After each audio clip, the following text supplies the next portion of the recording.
In this video, I will show you how to update expired card on your Apple Wallet. And if you find this video helpful, please do not forget to like and subscribe. Now, the first thing I'd like you to do is open up your Apple Wallet app. And once it's opened up, the next thing I'd like you to do is to locate the card that you want to update. Now, let's say this is the card that I want to update. You can see that once I choose the card, everything else is going to disappear and that card is going to show. Now you're going to go to the three dots at the far right and you're going to click on that and you're going to go to card details. Now in the card details, you're going to scroll down till you see remove card and you're going to click on remove card.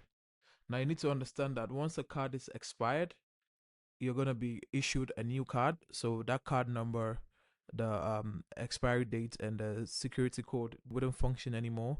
That can be discarded, and then once you remove it from here, it's discarded also, and you're going to go back to the home page and you're going to click on the plus sign at the top, and from here you can add the new card that you've been issued.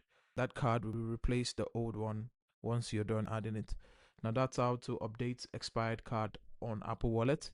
If you find this video helpful, please do not forget to like and subscribe, and I'll see you in the next one.